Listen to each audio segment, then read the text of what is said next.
Our armed forces eliminate scores of terrorists and destroy their hideouts in several areas.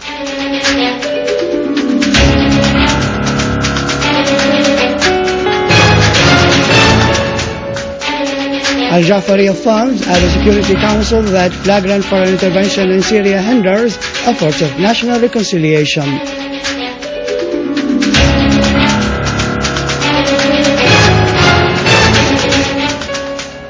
Washington denies the right of Palestinians for a UN membership.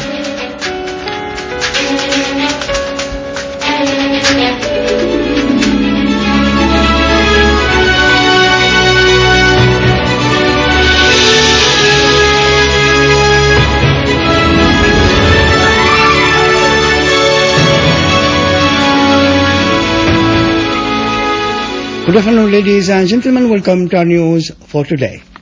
President Bashar al-Assad has issued decree number 379 of 2012, setting Saturday the 1st of December 2012 as the date of conducting legislative elections to fill the vacant seats.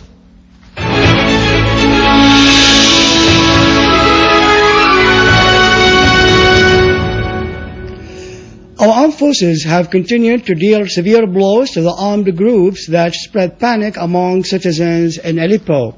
They eliminated terrorists at Walid Bilal and Ubaid ibn al-Jarrah schools in Karam al-Dada and al-Sukkari, and in Qasr al-Haram, al-Tananir, and Suq al-Zahrawi squares in Jdeida, and in the ancient city Al-Jawhara Gallery in Al-Sha'ar, and Sharia school near the castle. They destroyed all their machineries. In the governorate suburbs, our army units carried out operations in Al-Yuwaja village in Al-Jandul, Asia crossing in Haritan, around the cemetery in Ain Jara, Kafarnaha Crosspoint, and Al-Muhandisin farms. They killed a large number of terrorists and destroyed their vehicles, some of which were loaded with weapons and others with various machine guns. In Idlib, an army unit clashed with an armed terrorist group that cut off roads and spread panic among citizens in Al-Ghar, Al-Aliya, and Al-Ghassaniya, and Jisr al-Shughur, killing and wounding all the group's members. Meanwhile, an army unit destroyed in a qualitative operation a headquarters for armed terrorist groups in Jib Sulaiman village in Hama, and killed dozens of terrorists. In Homs, competent authorities confiscated a factory for manufacturing explosives in Al-War area, including 15 explosive devices, 25 explosives under construction, 3 barrels containing explosive materials, 150 kilograms of the highly explosive C4 materials. Army units destroyed a car equipped with Doshka machine gun, killing a number of terrorists in Babhoud. Army units also assaulted terrorist gunmen in Al-Jusiya region in Al-Qasir countryside. In Jurat Shayah, army units eliminated a number of terrorists and destroyed their hideouts. The armed forces destroyed a weapon cache, and killed all the terrorists inside it near Al-Mutafawwiqin school in Al-Jubayla neighborhood in Deir ez-Zor. The armed forces also eliminated several terrorists who tried to infiltrate into the neighborhood.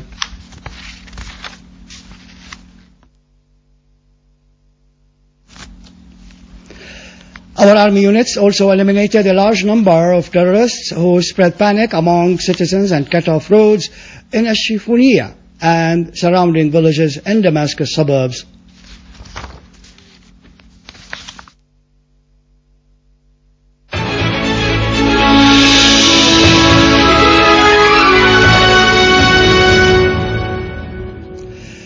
Russian Deputy Foreign Minister Gennady Gatilov said that any peacekeeping mission in Syria should be done through the UN Security Council, and it needs the approval of the Syrian government in particular. In a statement today, Gatilov said that the UN Security Council is the only party that is able to send peacekeeping force to Syria, and up till now, no one has submitted a formal proposal for that. Gatilov said that Russia remains in constant contact with the UN envoy to Syria, Al-Akhdar al-Ibrahimi, and it has invited him to hold consultations in the near future. Tehran asserted that the Syrian people are the ones who should decide their own future, affirming that support is needed to provide a healthy atmosphere for dialogue. Iran's position was expressed by Iran's Foreign Ministry spokesman Ramin Mahmoudprest during a press conference in Tehran, in which he asserted his country's support to the mission of UN envoy Al-Akhdar al-Ibrahimi to resolve the crisis in Syria. Mahmoudprest said that the proposal submitted by Iran and al-Ibrahimi refers to the cooperation of all countries in order to stop the violence in Syria and halt supplying terrorist groups with weapons.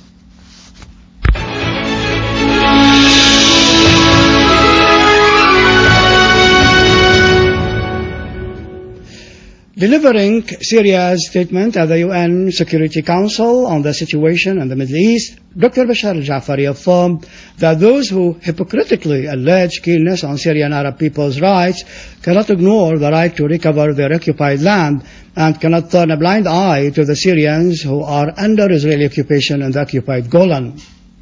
Al-Jafari pointed out that the Palestinian people have been waiting for more than 6 decades to be granted their simplest rights in setting up their free, independent and fully sovereign state on their land.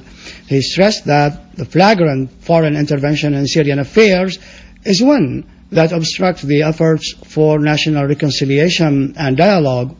Moreover, he added that those countries are assaulting Syrian sovereignty through encouraging terrorism and offering all forms of logistic, financial, and political support to the armed terrorist groups and facilitating the flow of foreign gunmen into Syrian territories.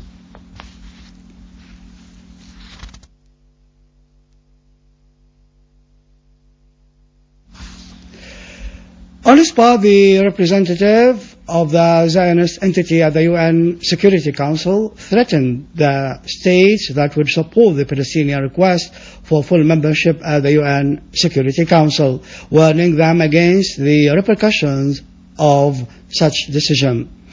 No reaction was voiced by the Council's members in terms of condemning the Israeli intransigence. The General Conference has thus voted to adopt the draft resolution and decided to admit Palestine as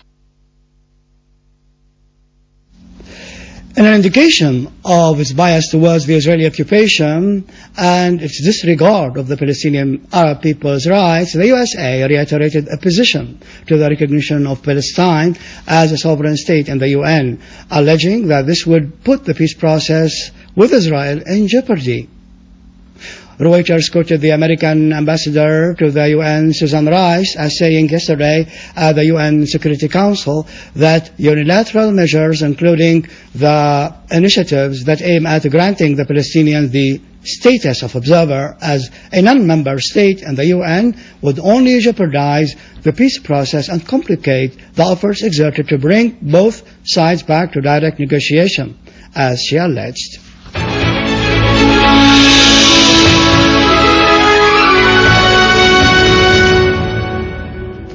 Finally, and back to our local news, under the title Creativity of Youth, the Directorate of Fine Arts and the Ministry of Culture, in cooperation with the Technical Institute of the Applied Arts, held a Syrian youth gathering for sculpture and painting for the year 2012. The gathering was held at the Damascus Castle, which hosted 20 Syrian artists, 10 of whom are sculptors using Syrian wood to create their magnificent sculptures. Our painters adopted oil and acrylics to construct their works. The gathering started on the 10th of October and will continue until the 23rd of this month. This symposium starts from 10 of October until the end of this month.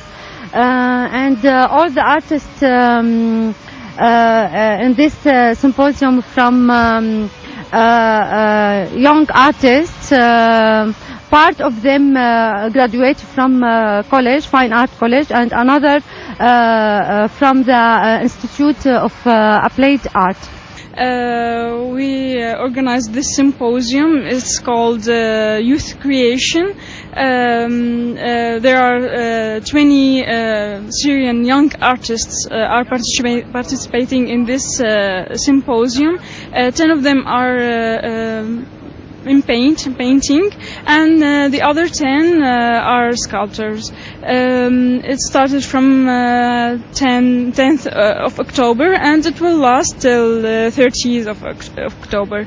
It's a cooperation between the Ministry of Fine Arts and the Institute of Applied Art. With this, we end our news bulletin for today. For more information about Syria and the region, you can visit our website in English, syriaonline.sy. Up next, the latest business, our market news with Vani after a short break.